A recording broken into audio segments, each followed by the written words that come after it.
At Ada Bible, relationships are pivotal in helping couples share life, pursue God, and invest in others. Though significant times of our lives can often cause couples to double down in isolation, one avenue to reaching out for help is positive mentoring. With seasoned marriage partners who are willing to walk hand in hand with couples through the various seasons of change, values of growth, empathy, and love become intricately connected to the lifeblood of God-ordained marriages. This is Together.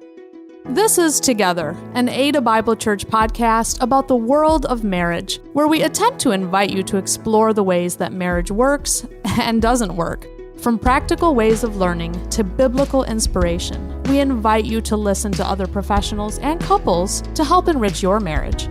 Here are your hosts, Samuel Jones and Dr. Kelly Bonnywell. Hey, Samuel. Hey. How are you doing today? Ooh, it's been a long day, Kelly, but I'm good. I'm good today, man. It's cold outside. The warmth. Cold? Yes, the warmth is gone. It's 58 degrees. It's balmy. Send me to California, Where it's 109. There you go. I would be doing just fine. Well, hey, I also heard this. Yes, what's that? Saw on Facebook. It was somebody's birthday. Yes, it sure was. It was a birthday to remember for myself, That's cool. in my 30s, my wife made a tremendous way for me to remember by inviting me into a staycation. Whoa. Yeah, we stayed at downtown at a hotel and got a chance to stay at a newer place downtown in the hotel district. If you're a couple looking for an opportunity to see something new and do something different, the hotel district, Grand Rapids, Michigan, That's awesome. is now available. So we stayed at a hotel. We went to a restaurant that I had never been to before, Hawaiian theme. Who knew that was in Grand interesting? Rapids? What did you order? Yes, I had these mashed potato tasting kind of rolls, which was pretty delicious. Had a lot of cumin in it, for sure. That doesn't sound like a positive thing from your side. I'm not a fan of cumin. You're not? Why not? No. Well, I'm actually not a fan of too much cumin. Okay. Kind of like you. Yeah. Well, that had some chicken, which was very delicious tasting. You had this Hawaiian sauce that went on it and had some macaroni and cheese with the crumbles on top. There's so many different ways to eat macaroni and cheese, depending on where you're from, but you typically can't go wrong in that. So yeah, we did that, hung out, went to the zoo with the daughter and spent time with family. And it was just a great birthday to remember. My wife did a great job. That's awesome. Yeah. How about yourself? Now, I know you got some things going on in the world of marriage, and you have your son getting married. Did you tell me? Yeah. So my youngest son, Micah, is getting married to Brianna, and we are flying out to Washington because Brianna is from Washington, a little town called Linden. Julie and I, a couple of years ago, we were kind of in that area. We were taking a train through that area from Vancouver to Seattle. And Samuel, get there someday. It is beautiful. Mountains, the ocean, massive bays. So we're going to be spending a few days in Seattle and then heading up to near Linden to celebrate with Micah and Brianna. Nice. So this is the year of weddings for the Bonnywell family. Because my oldest son is also getting married, so we're in action mode. Yeah, I bet. Family is leaving the nest, literally. The single nest. Definitely. Yeah, that's awesome. Funny fact about Washington. So my mother was born in Tacoma. She was adopted and spent some time there. And we've been, for the last almost 70 years of her life, trying to get back to Washington. So the fact that you just said, I need to go, means me and my mom and family need to definitely go. Definitely. Because you've never been there before. I've never been there. Must go. Yeah. Must go. Awesome. Well, our listeners, I hope you are excited about this Together podcast. Today, we're going to get into talking about a couple different things. And if you are, again, a couple just pondering around and wondering, like, what's there for marriage, you've come to the right place.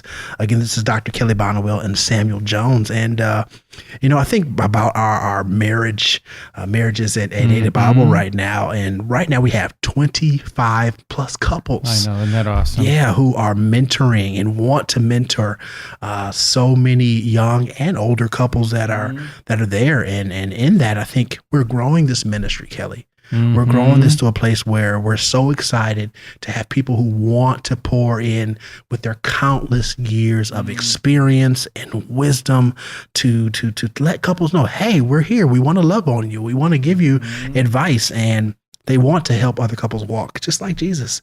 And in that, I think that we have an opportunity here just to even just talk about that. And that's what today's podcast is about, is just, these experiences that we've had, in this place to bring mentors to share about their lives. So I think about this, Kelly. Now, you've been doing this, for 12 plus years here at Ada. Can you just kind of give us a snippet of some of the experiences that you've had with mentors? Yeah. Yeah, definitely, Samuel. So we designed this ministry 12 years ago.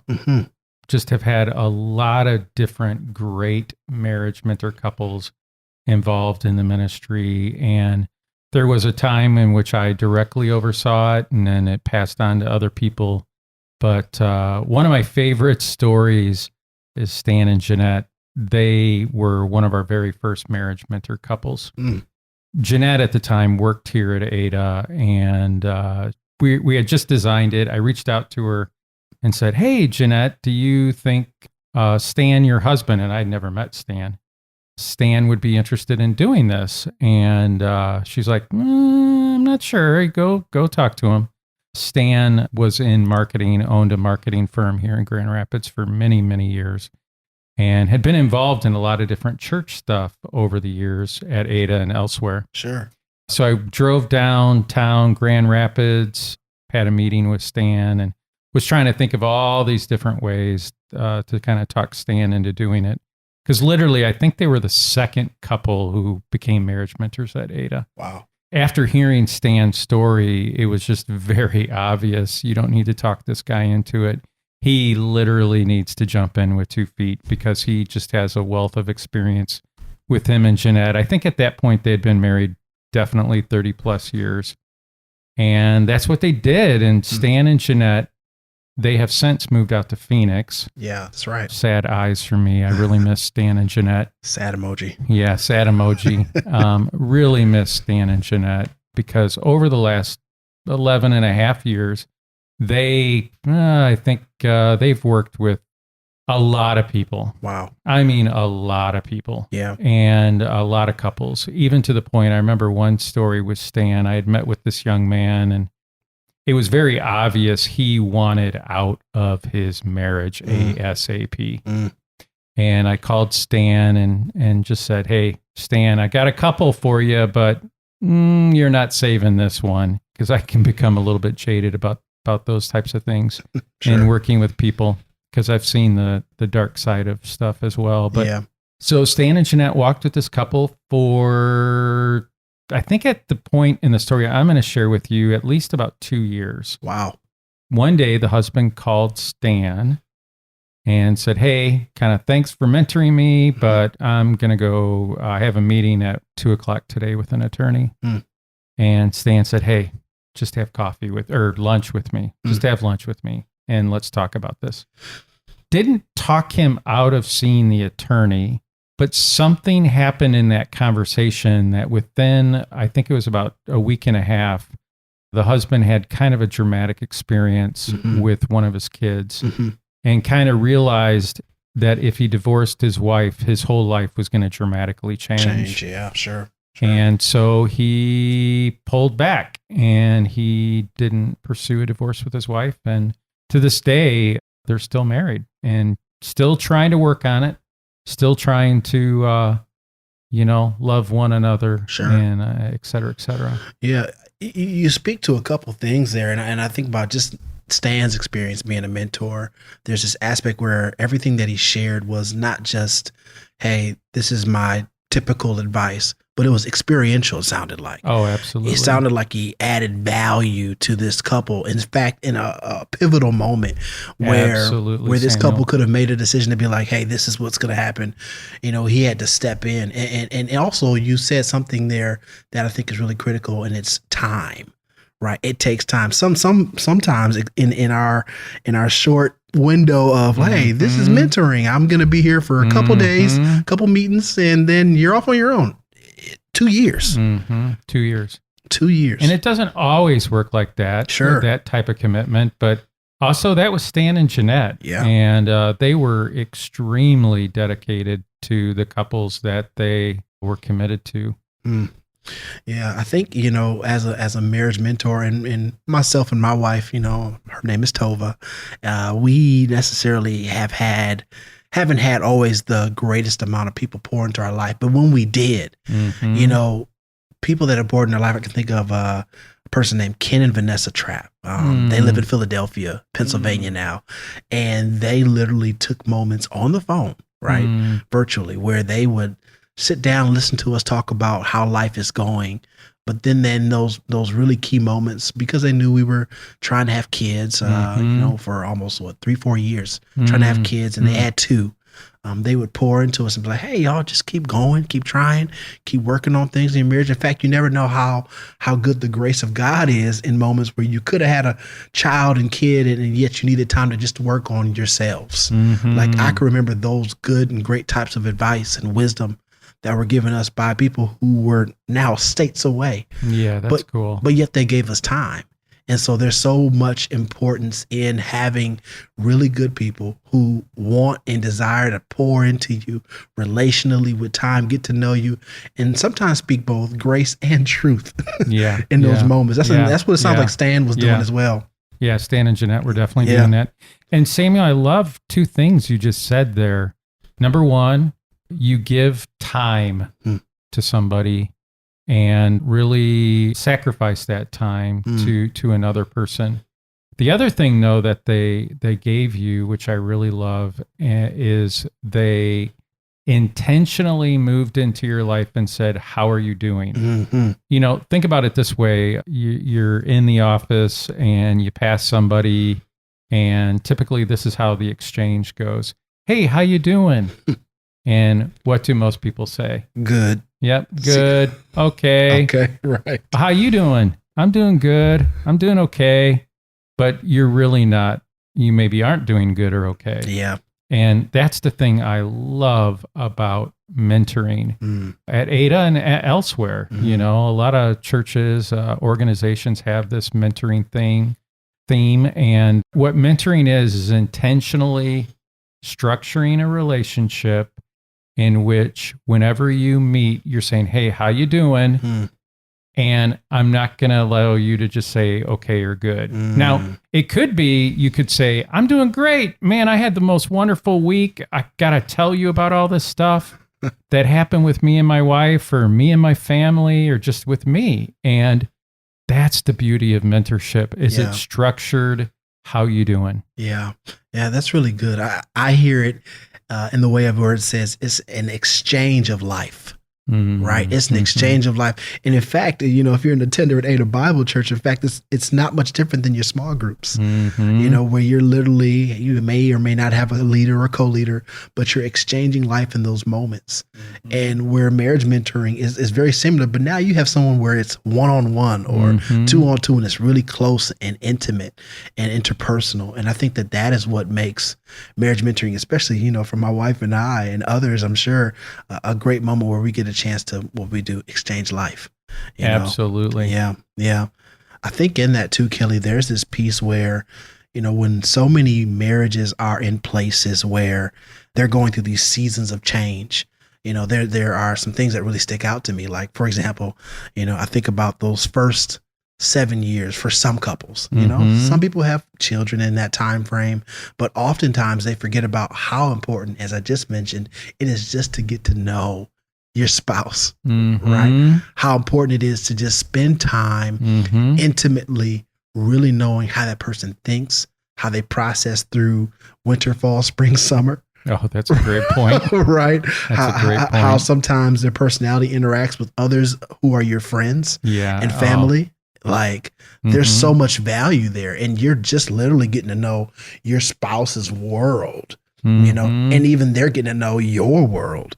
So the importance of time, just in that initial framework, to get to know who you're sleeping with. Yeah. Like you really get to know. Yeah. And then in that, I think there's another shift that happens when you initially have kids or foster, right? Or adopt children. Now you're inviting a whole nother little person or teenager, depending on what age you get them, like into a framework where you're like, oh, wait, I can't be selfish anymore. Right? Definitely. Parenting dramatically taught Kelly Bonniwell how not to be selfish. You know, I'm learning that with my 6-month-old daughter now. Yeah. Right? She is teaching us, you're going to get up at certain times at night and make sure you change my dirty diaper. Yeah. You're going to get up and make sure you feed me at least 10 times. Yeah. You know, and then at the same time, you're learning as a parent, like, oh, my child needs this. They want that, right? We talk about needs and wants in counseling sometimes, right? My child is really needs this type of education or type of attention. And in that learning process, now you stepped away from, okay, I'm just getting to know my spouse, to now I'm really just getting to know the child that God has given me or that God has provided for me.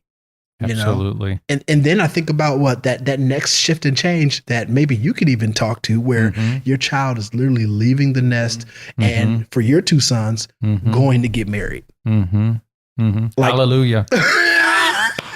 Hallelujah, man. Right. You're like, hey, get out. Julie and I are loving, like, even when you're talking about having to get up and change a diaper, I'm like, oh, I'm so glad I'm beyond that stage.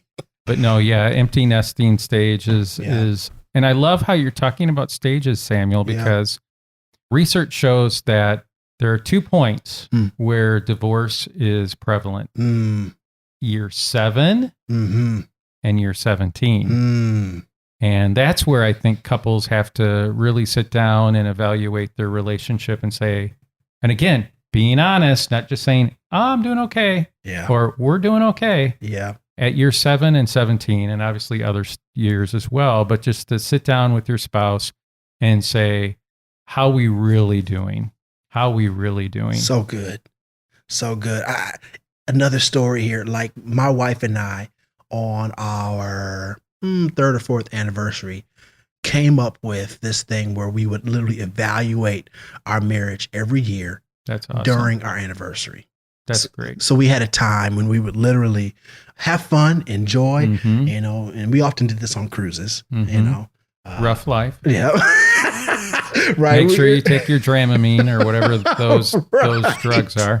Right. But literally on vacation, we would have our fun, have a relaxation time. It's a great idea. But then in some moment during our 3, 4, 5, 6, 7 days, whatever, how many days we did it, we would have a day where we would literally talk and reflect about the year and sometimes even the previous years. Where are we at?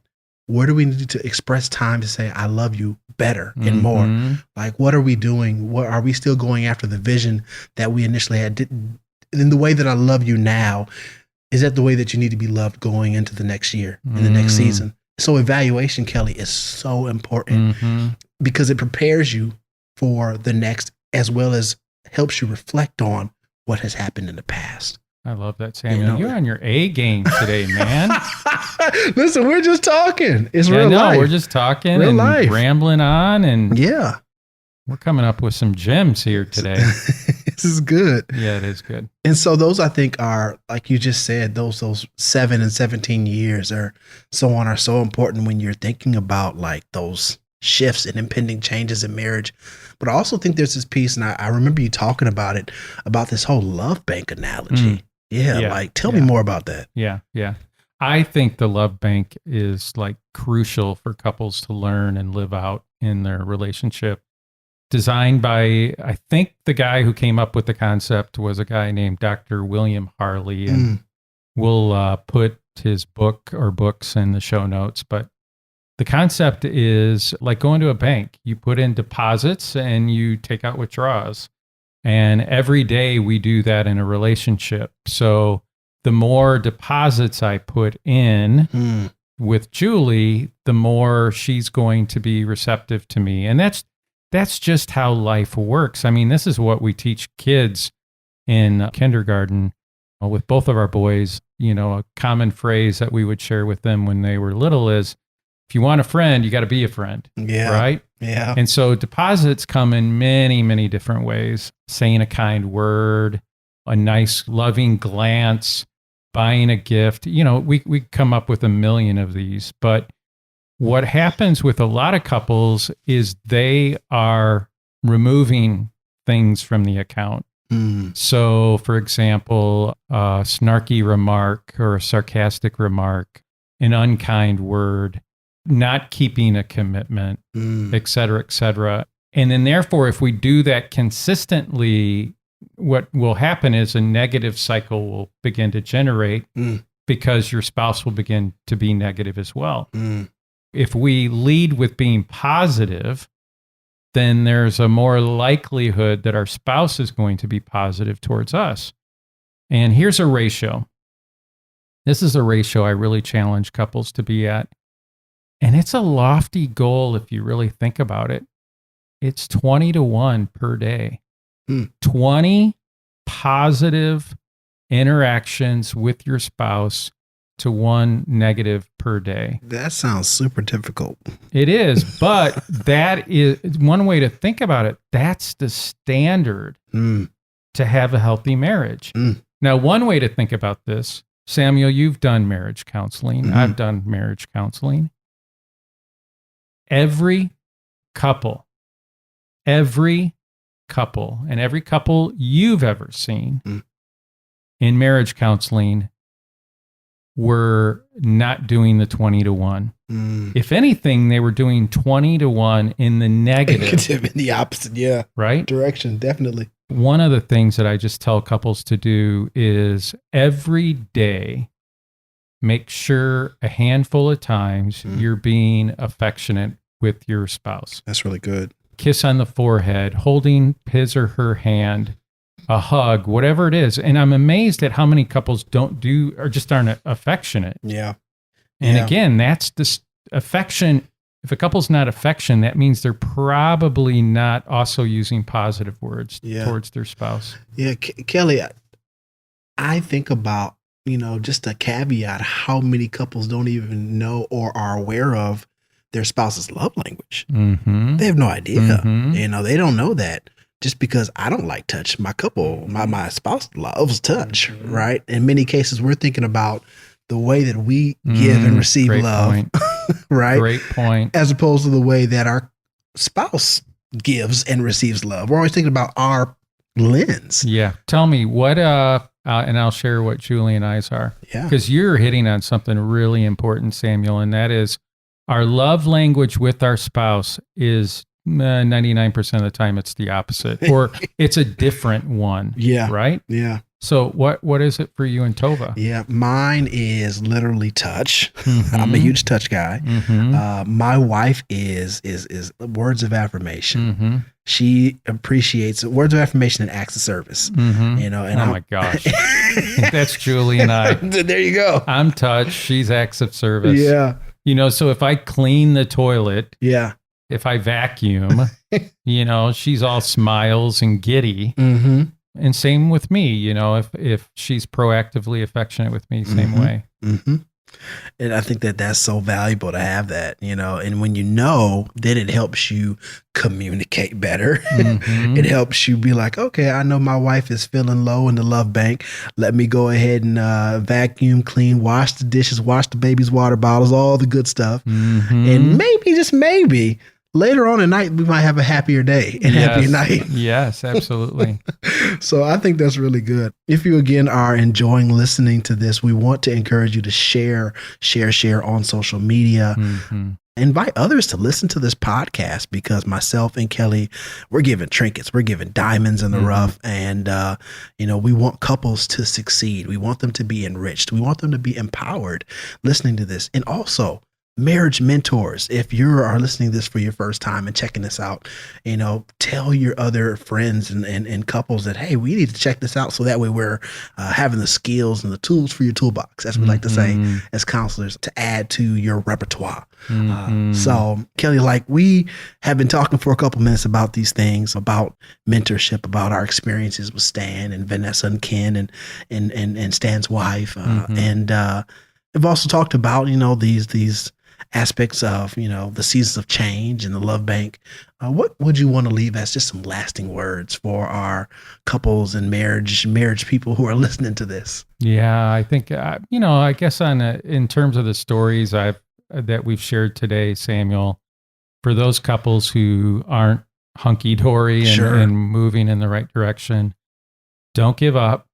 Do not give up. And again, reach out for a mentor, reach out to somebody who's older and been through it. Stan and Jeanette, they definitely had some rough spots in their marriage. And the cool thing is they were able to offer those life experiences to many, many other couples. So a final thing I would say is, if you're that type of couple who does have some great life experience, that you're over the hump, that you and your spouse are doing really, really well, who you looking out for, and be looking out for couples in your life to maybe even, and it might even be a little bit scary, but in most cases, there's probably a couple in your life who you can not necessarily go up to them and say, hey, can I be your mentor?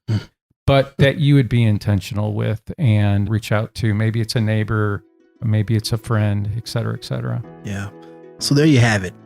This is the Together podcast, an Ada Bible Church marriage podcast. And for Kelly Bonnewell, Dr. Kelly Bonnewell, and myself, Samuel Jones, I hope we have a chance to hear from you later and that you'll listen to us again. Hey, listeners, I hope you're enjoying the Together podcast. Just a thought process here. If you're looking to take the love languages test, we mentioned it earlier, it is at www.5lovelanguages.com. In this, you'll learn about the 5 love languages, one being words of affirmation, where you get a chance to encourage your spouse with words that are key to that person. Acts of service, like cleaning your house for your wife or husband, receiving gifts, which means that wife may want that new ring that you've been promising her for 10 years, and quality time, which means you just need to spend some time with your spouse outside of the hubbub of life. And lastly, one of the cool ones for guys and girls, physical touch, which means, hey, I just wanted to say I love you with my hands and with my lips, something like that. Again, that's at 5lovelanguages.com. Check it out with your spouse and take the quiz today. Have you joined a small group at Ada Bible Church yet? Not sure why you should? Well, God created us for community.